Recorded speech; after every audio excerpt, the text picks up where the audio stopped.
할렐루야. 여러분 반갑습니다. 계시적 정륜신학 이제 12번째 시간이 되는 것 같습니다.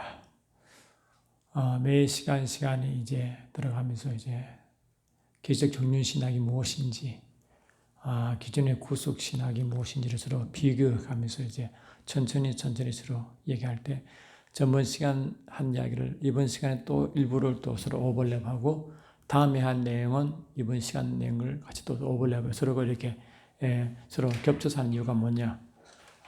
그래야 이제 우리 마음속에 깊이 그 뜻이 새겨지고 내용의 연속성도 그렇습니다. 그래서 오늘은 동력 관계에 대해서 얘기 좀 더 하려고 하는데요.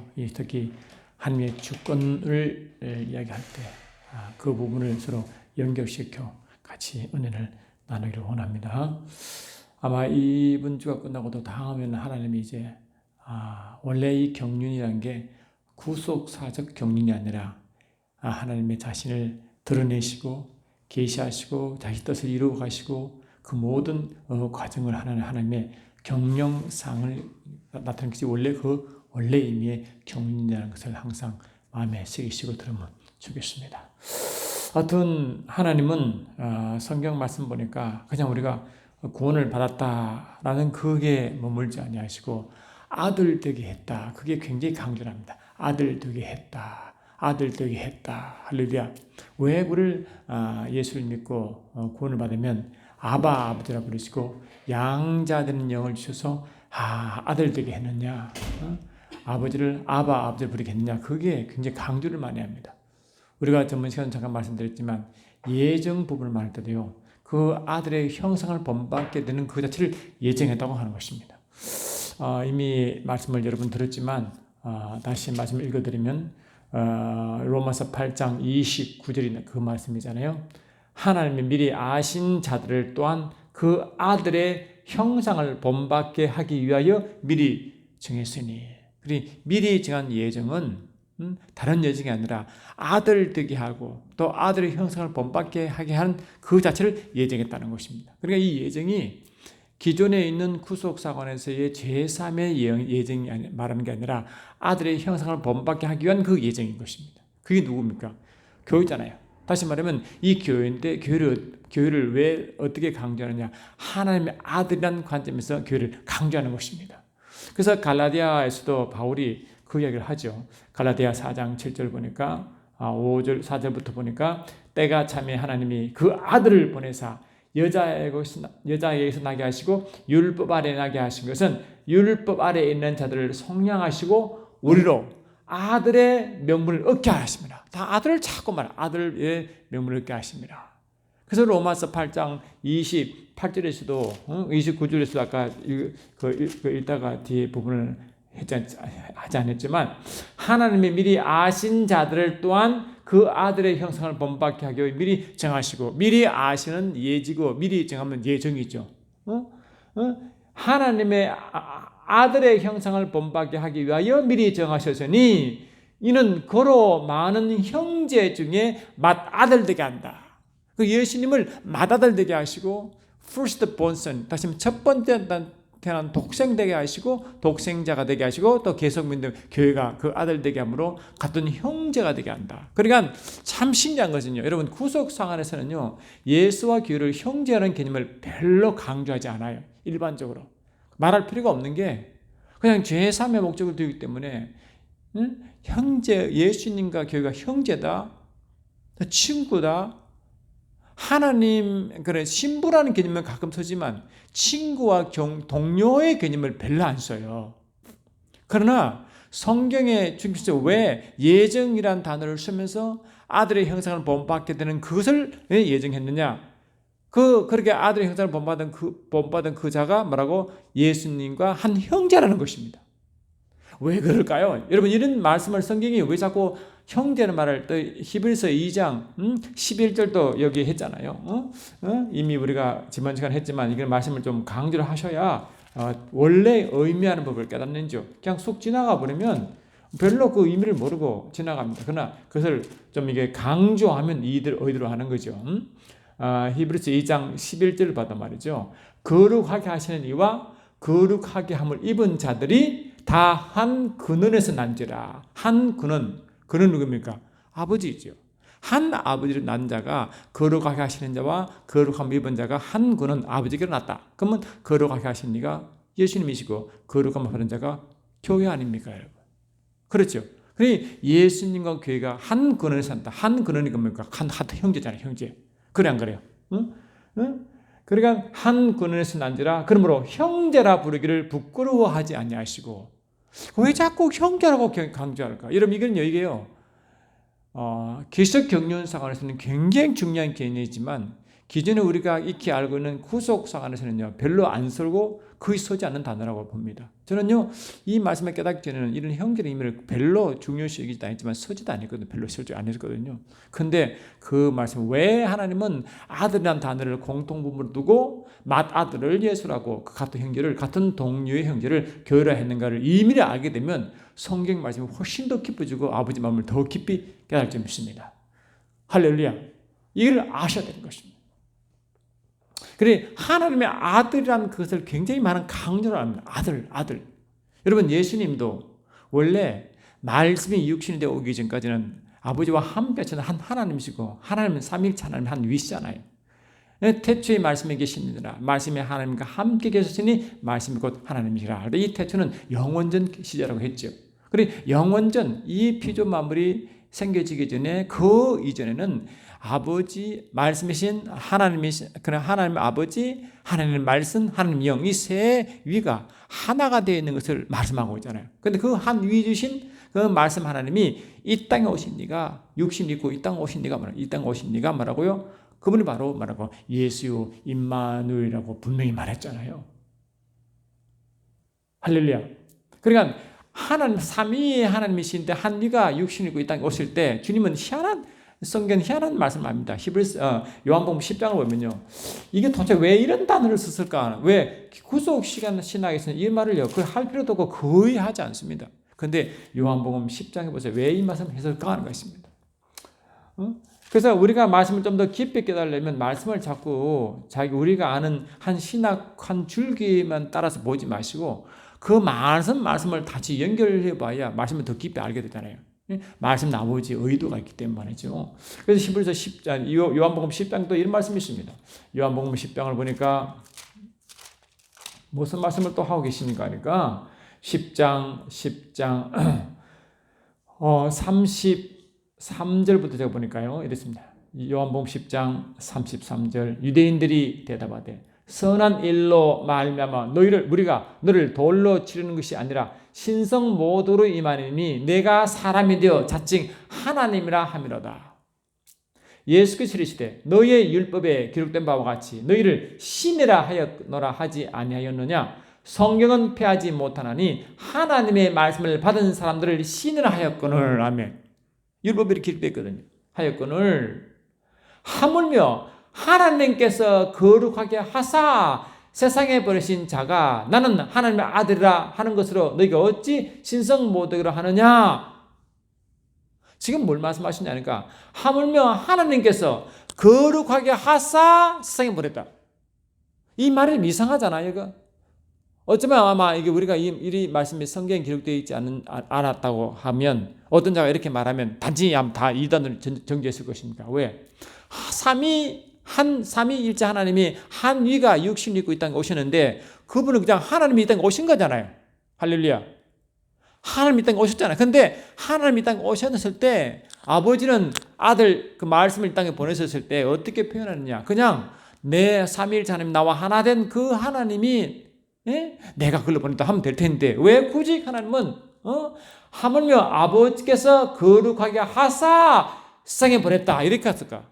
원래 거룩하신 분인데 왜 거룩하게 하셔 세상에 보냈다고 했을까 하면 이는 삼위일체 삼위의 한 위신 말씀 하나님이 거룩하지 않다는 말이 아니라 원래 거룩이신데 왜 이 말을 이렇게 표현하셨냐. 왜 아버지께서 거룩하게 하사 세상에 보냈다고 했을까? 그건 뭡니까? 거룩을 강조하는 것이죠. 할렐루야. 거룩을 강조하는 것이죠. 강조하는 것을 이렇게 표현하기 때문에 그 아버지의 의도를 모르면요. 하나님은 예수님이 이 땅에 오시기 전에 거룩하지 않았나? 왜? 아버지가 거룩하게 하사 세상에 보냈지? 그런 뜻이 아니잖아요. 할렐루야. 그리고 왜 거룩하게 하사 했을까? 그것은 이 땅에 하나님의 이 형제라고 부르는 그 교회도 하나님 계속 거룩을 요구하는 겁니다. 아멘 합시다. 왜? 하나님이 거룩이시고 그 한 이위신 말씀도 거룩하여 이 땅에 오시는데 그분이 하나님이시기 때문에 거룩이죠. 근데 왜 아버지께서 그런 삼위 한 이위신 말씀 하나님을 거룩하게 하사 세상에 보냈다 했을까? 그런 그 의도가 무슨 의도냐?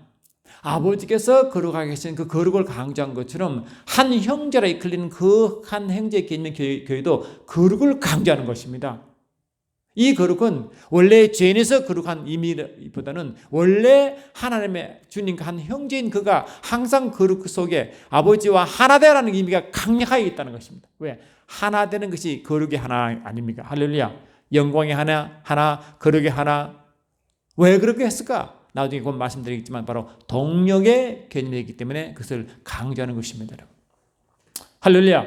그러니까 이 우리가 보통 히브리서 그 에베소 1장 4절 5절에서도 거룩하게 한다는 말이 자꾸 기존 구속사관에 얽매여가지고 죄인이었다가 구원받으니까 거룩했다 이런 개념을 자꾸 쓰는데 물론 죄인 상태에서 구원받으면 거룩하게 되죠. 그러나 하나님의 계시적 경륜 관점에서는 뭐냐? 이미 거룩하게 구원받은 자도 거룩을 강조합니다. 거룩하게 하사, 거룩하게 하사. 왜냐? 에베소 4장 보면요. 우리를 자꾸 어떻게 말씀하시냐? 말씀으로 우리를 자꾸 씻으신대. 아멘. 자꾸 씻는데. 우리 영적으로 이미 거룩한 자 아닙니까? 왜? 예수님이 우리를 십자가에 못 박히, 주님이 십자가에 못 박히심으로 예수님은 고린도서 1장 30절처럼 우리에게는 거룩함과 의로움과 의가 되셨거든요. 우리는 이미 영적으로 거룩함이 되어버렸어요. 그런데도 주님은 말씀으로 자꾸 우리를 씻어내라 거룩하게 하라고 한 이유입니다. 아시겠습니까? 왜? 그만큼 우리 영혼이 이미 거룩한 상태에 있지만 우리 영혼 전체가 하나의 하나님의 하나가 되기 위한 다시 말하면 이 영이 이미 하나님의 지성소이지만 혼도 육도 전체적으로 큰 임의 희열은 큰 임의 성전이거든요. 그러니 큰 임의 전체가 거룩을 자꾸 요구하는 것입니다. 그래서 에베소 1장 여러분 이미 잘 알고 있는 말씀이지만 다시 한번 강조하면 에베소서를 계속 보니까 이런 말씀 있잖아요. 에베소서 5장 25절 보니까 남편들아 아내 사랑하기를 그리스도께서 교회를 사랑하시고 그 교회를 위하여 자신을 주신 같이 하라. 이는 곧 물로 씻어 말씀으로 깨끗하게 하사 거룩하게 하시고. 아멘. 이거는 뭐냐? 구원받지 않는 자가 구원받는 자 되기 그런 말 아니잖아요. 이미 구원받은 교회가 말씀을 자꾸 거룩하라면 이 말이거든요. 지금요. 할렐루야. 아멘. 그래서 그런 의미를 조금 아시면 왜 원래 거룩이신 그 하나님의 한 위가 아버지께서 거룩하게 하사 세상에 보냈다고 그 말을 했을까를 잘 아셔야 된단 말이죠. 할렐루야. 그래서 우리가 말씀을 더 깊이 더 넓게 보다 보면 아버지가 그 단어 하나하나도 그 뜻이 있고 의도가 있으면 여러분 깨닫게 될 것입니다. 그래야 말씀을 더 깊이 더 넓게 아버지 의도를 더 깊이 알 수 있다고 하는 것입니다. 아멘. 그래서 이제 한 형제, 왜 그러면 아까 말씀드린 와 형제를 되게 하시고 또 주께서 분명히 말씀하시기를 히브리서 2장 10절 다시 보면요. 왜 우리를 하나님이 십자가에 달려 돌아가게 하심으로 왜 그러면 십자가에 달려 돌아가게 하셨느냐? 왜 하셨냐 보니까 그러니까 히브리서 2장 10절 보니까 그러므로 만물이 그를 위하고 또한 그로 말미암은 이가 많은 아들들을 이끌어 아멘. 아들들을 이끌어 영광에 들어가게 하시는 일에 그들의 구원의 창시자를 고난을 통하여 온전하게 하심이 합당하도다. 히브리서 2장 10절에 그래 아들들에게 했죠. 아들들이 뭐냐? 그 다음으로 아들들에게 하사 아들들에게 하사 그 아들들을 뭐라고? 영광에 들어가게 하시려고 아멘. 예수님은 십자가에 고난을 당하셨대. 그걸 보고 우리를 온전하게 했다. 우리를 온전케 하기 위하여 아멘. 근데 온전 의미가 뭐냐? 온전 의미는 예수와 한 아들이 되어 아멘. 형제가 되어 영광에 들어가 거룩한 상태에 있는 상태가 온전이라는 단어죠. 온전하다 아멘. 영어로 complete라고. 그러면 영광이란 그 히브리서 2장 10절처럼 그들의 구원의 창시자를 고난을 통하여 온전하게 하시는 그 온전 의미가 방금 말씀드린 대로 아들 되게 하셔서 한 형제가 되고 아들 되게 하사 영광에 들어가게 하시고 자체가 거룩이 되게 하신 그 상태가 온전이다. 온전이다. 그래서 이 온전, 왜 그럼 온전이라는 단어를 왜 자꾸 쓸까? 우리는 구속상하는 온전이라는 단어를 별로 안 쓰잖아요, 솔직히. 그냥 구원받으면 끝이잖아요. 뭐 자꾸 온전이라는 단어를 쓸까? 여러분, 온전 단어를 왜 쓰겠어요? 온전이라는 단어. 온전, 영어로 complete. 이 온전은 영어로 complete. Yes. 이게 완전함이에요. 이게 뭐로? 완전함. 완전함. 할렐루야. 완전함을. 그러니까 이 온전은 영어로 complete 뜻인데 이걸 완전함, 충만함 하고 이것이 어디서 나오냐? 하나됨. oneness. 하나됨에서 따서 얘기했습니다. 그래서 이 하나됨은 예수님이 원래 거룩하신 있으니 교회도 거룩하게 되어 하나가 되려면 거룩하게 돼야 되잖아요. 하나가 되면 예수님 원래 빛이 우리의 빛이 돼야 되잖아요. 할렐루야. 요한일서 2장 5절 보니까 하나님은 빛이시감으로 빛이시고 요한일서 5장 7절 보니까 빛 안에 거하신 것처럼 우리도 빛이 되어 빛 안에 거한 상태 아닙니까? 아멘. 그 상태가 뭐라고? 영광 안에 있는 상태다. 그러니까 이 상태가 뭐냐? 이것이 바로 다시 말하면 영광 안에 있는 상태다. 영광 안에 있다. 안에 있다. 누구와 함께? 예수 그리스도. 예수. 이거든. 영광 안에 예수와 함께 영광 안에 있다는 것은 뭐라고? 우리가 예수님이 에베소 2장 6처럼 함께 이렇게 해서 함께 하늘에 앉았으니 아멘. 에베소 1장 2절은 예수님 부활하셔 우편에 앉았으니 아멘. 그게 바로 뭐라? 이게 바로 이미 아버지 품속이다. 하나님 아버지 말하고 품속이다. 이렇게 하는 것입니다. 그러니까 이미 저와 여러분은 영광 속에 이미 들어와 영광이 되려면 예수님 이미 그 영광 속에 들어가셨고 우리와 함께 들어가 있기 때문에 우리 자체가 영광이 되어 영광이라는 것은 이미 뭐냐니까 완전 그게 하나됨이고 다시 말해 하나됨은 뭐냐? 이미 충만함이고 할렐루야. 충만함은 뭐라고? 완전함이고 그것을 모르고 우리가 온전하게 되었다. 그래 이 온전은 십자가 통해서 의가 되고 의를 통해서 하나님의 아들 되고 할렐루야. 아들이면 뭐라고? 아들은 상속자가 되고 예수와 형제가 되고 아멘. 상속자가 되고 예수와 형제가 되고 이렇게 돼요. 이런 상태가 있는데 이런 상태는 실제적으로 보니까 여기 온전한 상태로 하는데 실제로 보니까 예수와 하나 되어 아버지 품속에 있고 할렐루야. 이미 영광 속에 들어가 있고 그때는 이미 하나가 되어 영광에 들어가 있으면 모든 공급함과 충만이 뭐냐? 이 충만이 영어로 sufficiency라고 해요. sufficiency. 다시 말하면 완전히 공급받은 상태. 할렐루야. 완전히 충분한 상태. 그런 상태가 이 sufficiency. 그래서 이 sufficiency가 이게 에베소서 1장 23절, 골로새서 2장 20절 상태란 말이야. 다시 말하면 에베소 1장 22절 제가 읽어드릴게요. 확실히 읽어야 이해가 되잖아요. 에베소 1장 22절 23절 보시면 이렇게 되어 있습니다.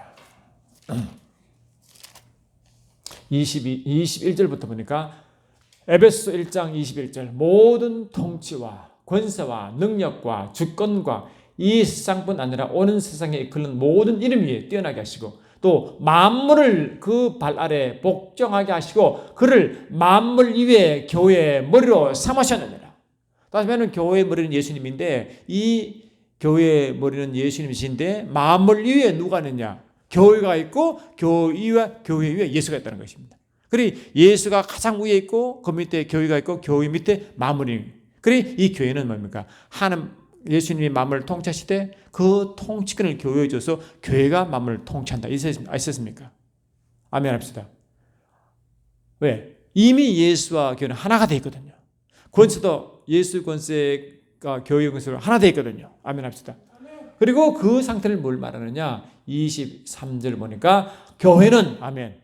그의 몸이니 만물 안에서 만물을 충만케 하시는 이의 충만이다.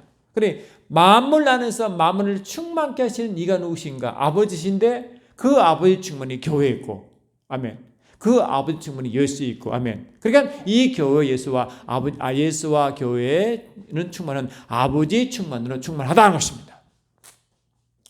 아멘. 이거를 이 골로새서가 에베소 골로새서가 교회론에만의 상동이 서신이거든요. 이 같은 의미를 골로새서는 어떻게 표현하냐면은 이렇게 되어 있습니다. 이 에베소 골로새가 그 영적으로 교회론에 대한 상동이 서신입니다. 여러분. 그러면 이해하기 쉬워요. 그래 이 에베소의 설명을 골로새서 다시 설명함으로 뜻이 더 확장되어 확실하게 증가하는 것입니다. 골로새서 2장 2절 보니까 이는 그들로 마음의 위안을 얻고 사랑 안에서 연합하여 확실한 이해에 모든 풍성함과 하나님의 비밀인 그리스도를 깨닫게 하려 함이니 그 안에는 지식과 지혜의 모든 보화가 감춰집니다. 다시 말하면 예수님 안에는 아버지의 모든 지식과 모든 지혜가 예수 안에 감춰있습니다. 들어가 있다고요. 그래 아버지의 모든 지혜, 아버지의 모든 충만함이 주님 안에 있고 아멘 합시다. 그런 상태를 골로새 2장 9절은 이렇게 말합니다. 그 안에는 신성의 모든 충만이 육체로 가고 예수님 안에는 아버지의 신성의 충만이 예수의 육체 전체를 구하다. 육체 전체가 예수님 육체 전체가 아버지의 충만 덩어리다는 것입니다. 할렐루야. 그리고 뭘 말하느냐? 10절 너희도 교회죠. 그 안에서 충만했으니 주님 안에서 이 충만은 뭡니까? 아버지 충만으로 예수 안에 있는 그 충만, 만물 안에서 만물을 충만시키신 이 충만이 그 충만, 아멘. 같은 충만이 교회 안에 있고 예수 안에 있다. 왜? 하나니까, 하나 됐으니까. 아멘 합시다. 그러니까 이 충만은 아버지의 충만이 예수 안에 있고 아버지 충만이 교회 안에 있기 때문에 교회와 예수는 아버지 충만을 누리는 상태인 것입니다. 그런데 아버지는 부족함이 없죠. 그 부족함이 없는 상태를 말하고 sufficiency. 그래서 아버지는 스스로 계신 분이고 스스로 계시다가 self-existent라고 스스로 계시다. existent가 존재함이잖아요. 그래 스스로 존재함이니까 자존자죠. 그래 아버지는 self-existent입니다. 예수님도 하나님이시니까 self-existent입니다. 아멘. 할렐루야. 근데 교회는 피조물이니까 self-existent라는 단어를 쓰지 않냐고 뭐라고? 예수님과 하나가 되어 아버지의 충만으로 충만하다 이렇게 쓰는 것입니다. 그래서 이 sufficiency는 뭐냐? 바로 아버지 예수가 누리는 그 충만이 교회 안에 충만하다라는 거예요. 그 상태가 뭐라고? 온전합니다. 그래서 교회는 뭐예요? 교회는 영적으로 아주 부유합니다. 왜? sufficiency니까 충만함이니까. 아멘 합시다. 또 교회는 강력합니다. 왜? 예수의 권세가 교회의 권세로 같이 예수 이름을 와 있기 때문에. 아멘 합시다. 그리고 이 교회는 강력한 빛입니다. 왜? 예수와 교회가 하나 되어 아버지 품속에 영광 속에 들어갔기 때문에. 아멘 합시다. 또 예수와 교회는 상속입니다. 왜? 예수와 아버지는 한 아들이기 때문에 예수와 교회는 아들이기 때문에 상속자로 공동 상속하는 것입니다. 아시겠습니까? 그럼 왜 하나님이 이렇게 그냥 제3 끝나고 죽으면 천국 간다라고 끝나면 될 텐데 왜 이렇게 구체적으로 구원받는 교회를 이렇게 강력하게 했을까? 왜 교회를 완전하게 만들었고 아멘 합시다. 충만하게 만들었고 아멘 합시다. 온전하게 했을까 하는 것은 그 이유가 있겠죠. 왜 교회와 예수를 형제라고 부를까? 왜 하나님 아들하고 자꾸 부를까? 왜 아들 자꾸 부를까? 그냥 아들 부르지 말고 그냥 하나님이 말씀을 읽고 오시는데 그걸 끝나는데 왜 자꾸 아들이라고 부를까? 아멘 합시다. 성령 하나님도 말씀이 60대 오신 그분을 아들이라고 고백한다 했잖아요. 이 마태복음 16절에 보니까 여러분 잘 아시지 않습니까? 가이사랴 빌립보 동네에 저희 가셔서 주님 자신을 계시합니다. 이 가이사랴 빌립보라는 동네에 가이사 왕 로마 황제 이름이 붙은 동네이기 때문에 얼마나 그들 세상 기준으로 뭡니까? 영광스러운 도시입니까? 왜? 가이사 황제에게 바친 동네 아닙니까? 그 동네는 유일하게 왕은 말하고 가이사 왕밖에 없다고 고백한 곳입니다. 그곳에 죽이 들어갔습니다. 그 세상에서 가이사 왕에는 다른 왕이 없다고 그 고백에 들어가서 그곳에서 뭡니까? 너희 왕이 뭐냐고 묻는 겁니다. 그게. 할렐루야. 그리스도가 너에게 무엇이 되느냐? 사람들이 나를 뭐라 하느냐? 왜? 이 가이사라는 그 조그만 동네가 세상을 대표하는 의미에서 이 세상에서는 로마 황제가 최고 황제로 고백해야 될 세상에 하면 그게 들어가셔서 사람들이 나를 누구로 부르냐 묻는 겁니다. 그러니까 뭐 선자 중에 한 명입니다. 침례 요한입니다. 엘리야입니다. 뭐 했잖아요. 그 주께서 말씀하시기를 그러면 너희는 나를 누구라느냐? 하니까 주께서 뭐랬습니까? 베드로가 뭐랬습니까? 주는 그리스도시요 살아계신 하나님의 아들이다 했어요. 그 예수를 주라 주인 왕. 예수를 왕으로 고백하는 거죠. 아멘. 동시에 예수를 그리스도라 하는 거죠. 동시에 예수를 말하고 하나님 아들로 보는 거죠. 누가? 성령으로. 그래서 주님께서 말씀하십니다. 바이너 시므나 내가 보겠도다. 이를 내게 알게 하는 하늘에 계신 내 아버지입니다.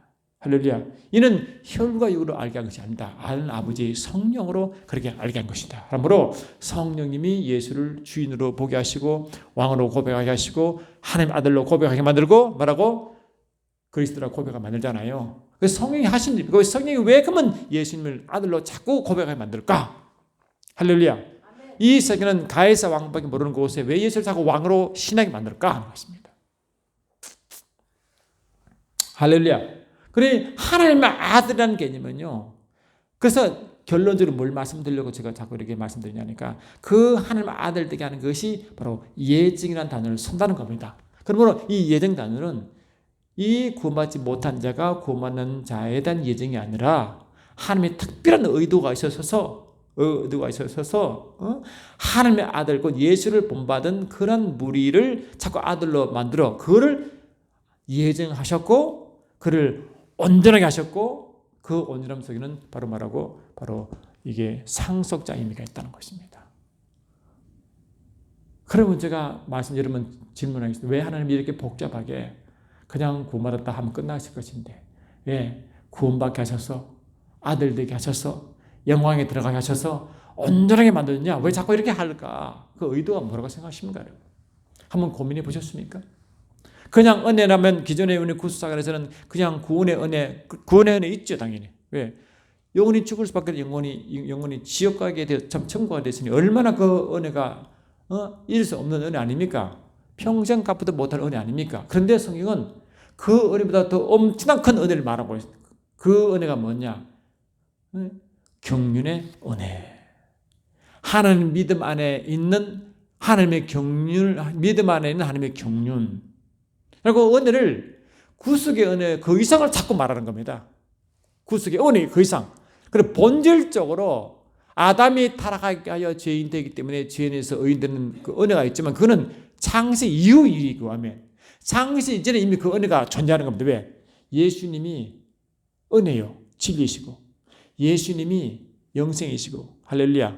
그 예수 안에 아버지 뜻대로 있는 그들이 구원받아 원래 이렇게 복잡한 과정을 거쳐 완전한 지위를 얻게 하심으로 아버지의 동료를 세우신 그 은혜가 영원히 이미 계획되기 때문인 것입니다. 그래서 이 하나님의 주권은요. 우리가 보통 로마서 23장에 주권 이야기 많이 하잖아요. 로마서 9장 23절 보니까 토기장의 주권이 그런 이야기인데 그거는요. 우리가 이미 나중에 이제 이게 주권이 이 구원의 주권이냐 말을 시끄러울 때 야 봐라 로마서 9장 보니까 토기장이도 그 토기장 한 사람에 대해서 말하고 있지 않느냐 하지만은 토기와 토기장이 말할 때 토기를 말할 때 그 한 사람 말하는 게 아닙니다. 이스라엘 백성을 구원할 때 주님은 그러거든요. 나는 야곱을 사랑하고 에서를 미워한다 할 때 야곱 한 사람 말하는 게 에서 한 사람 말하는 게 아닙니다. 이 야곱의 민족이 유대 민족 아닙니까? 에서의 민족이 다른 민족 아니에요. 할렐루야. 그러니까 그 민족 전체를 말하는 거지. 그래서 선택은 민족의 선택이죠. 개인이 아닙니다. 아시겠습니까? 할렐루야. 교회의 선택이지요. 한 사람한테 물론 교회에 이러니까 선택이 포함되지만 전체는 교회의 우리에 대한 선택이거든요. 그래 이 로마서 9장에 대한 이 선택은 한 사람 한 사람의 원래 구원받기로 된 자의 선택이 아니라 그 민족의 하나님이 일하는 방식에 대한 선택을 말하는 것이지 한 명 한 명이 아닙니다. 아시겠습니까? 그때 주권을 나누는데 그 주권 중에 뭐가 있느냐? 로마서 9장 22절 보니까 만일 하나님이 그의 진을 보이시고 그의 능력을 알게 하고자 하사 멸하기로 준비된 진노의 그릇을 오래 참으시고 관영하시고 또한 영광 받기로 예비하신 바 긍휼의 그릇에 대하여 그 영광의 풍성함을 알게 하시더라도 무슨 말하리요 하므로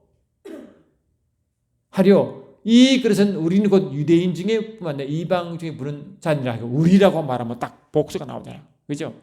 그러니까 보통 이제 구속사건을 말하시는 분들 특히 이게 이제 미리 구원받은 자 그 다음에 지옥 갈 자가 이미 정했다고 말한 그렇게 하르게 주장하는 신학자들은 이거를 그렇게 해석하지만 실은요 이게 말씀 여러 말씀 있잖아요. 그 말씀 통해 보면 그 말씀은 한 일부분에 아담이 타락하게 구원받는 그 하나님의 계획은 창세 이후에 추가된 계획은 그런 말 할 수 있지만 영원전에 미리 원래 영원 큰 하나님의 경영 관점에서 말한 전체 계획은 이 말을 하면 안 됩니다. 그거는 성경의 반쪽알만 보는 거예요. 반쪽도 안 되죠. 실은 한 일부만 보는 것입니다. 그래서 하나님 우리를 그릇으로 삼을 때 그 그릇이 뭐냐? 고린도서 3장 9절 보니까 우리는 하나님의 동력자라고 해서 이 하나님의 동력자는요. 하나님의 동력자는 자체가 뭐라고? 계속 경륜에 있어서 교회의 미션입니다. 이게 이제 우리가 저번 시간에 걸 뭐 다시 여러분 나중에 저런 거 한번 보시고 기름 부음 할 때 상속사 이야기 할 때 했으니까 드시고 하나님 아들 할 때 이렇게 이야기도 했죠. 이거 지우겠습니다. 하여튼 그래서 왜 하나님이 이렇게 이 동력이라는 말을 자꾸 이렇게 했을까? 동력이 일반적으로 안 쓰는 단어를 왜 하나님은 강조하게 했을까? 동력. 참 이 동력이라는 게 이게요. 여러분 이게 참 이게 놀랍습니다. 놀랍습니다. 만약에 말이죠. 만약에 한 나라의 대통령이 뜻이 있어가지고 만약에 같은 예를 한 상상하면 한 나라 대통령이 되는 그 사람이 어릴 때는 너무 못 살아가지고 청계천에서 밥을 얻어먹은 거지였다고 생각해요. 근데 거지일 때 같이 동료 거지가 있겠죠. 같이 몸부림쳐 살아왔잖아요. 근데 자기가 나중에 이제 거지 생활하다가 나중에 이렇게 이제 자수성가해서 결국 대통령까지 됐지만 이 대통령은 되기까지 모든 인생 가운데 살아올 때 자기 사람을 임명할 설 때는 할렐루야. 그 자기가 가장 잘 알아는 사람 설 거 아닙니까? 그래야 정치할 수 있잖아요. 전혀 모르는 사람 설 수는 없잖아요. 가장 신뢰하는 살 사람. 근데 보니까 같은 거지였어. 같이 사랑했으니까. 근데 그 중에 자기는 대통령이 되고 그 사람은 딴 길로 간 거지. 다른 분야로. 근데 그 사람은 같이 살아가기 때문에 이 사람은 성품 알아. 그런데 보니까 잘 빠진 게 아니라 너무 좀 못 살고 있는 거야. 그러니까 이 대통령은 자기는 이제 이 내각을 구성해야 되려면 사람을 이제 알고 해야 되니까 생각난 자가 있어. 왜? 어릴 때부터 같이 살아온 그 거지였던 자가 어디 있냐 보는 거지. 왜? 이 사람이 같이 살아왔지만 거지였지만 사람의 심성이 착하고 정직하단 말이죠. 그래가지고 딱 보니까 지금 너무 가지고 그냥 좀 불쌍한 위치에 살고 있어. 그래서 대통령이 그를 부른 거지. 불러가지고 자기 있는 지위를 다 없애고 격상시킨 거야. 아멘. 불러서 그 자기 옛날 지위를 없애버리고 격상시켜서 새로운 미션을 준 거야. 그러니까 이 자기가 분리받는 그 친구는 자기 위치가 어려운 자기를 이렇게 높인 것도 감사하지. 다시 말하면 성경적으로 말하면 죄인이었다고. 그래서 죄를 구속시켰어. 너무 감사하잖아요. 근데 구속시킨 걸 마치지 않고 이 대통령 그 사람을 지위를 올린 이유는 어디가 일을 맡기려고 올린 거 아닙니까? 하나님 입장에서 보니까 인간의 죄인이라 하나님 일을 맡기려고 보니까 죄인 상태야. 아브라함을 불렀는데 아브라함이 갈대 우르에서 죄인 상태에 있는 거지. 그래서 하나님은 그를 불러 회복시키고 아버지를 딱 맡기는 거지. 그러면 아버지께서 또 한 대통령이 그를 부를 때는 목적이 있죠. 의도가 있죠. 할렐루야. 의도가 있어서 택하잖아요. 의도에서 부르잖아요. 할렐루야. 불러보니까 입장이 영 아니야. 그걸 회복시키는 것입니다. 아브라함을 보니까 아브라함을 택했는데 아브라함이 갈대 우르에 있어. 뽑아내야 되겠어. 본토 집 아비들 떠나야 되겠어. 불을 낸 거지. 세상에서 끌어낸 거야. 아멘 합시다. 할렐루야. 신분 변하죠. 아멘. 자기 신분이 변하죠. 위치 변하죠. 그거 왜 그렇게 했어요?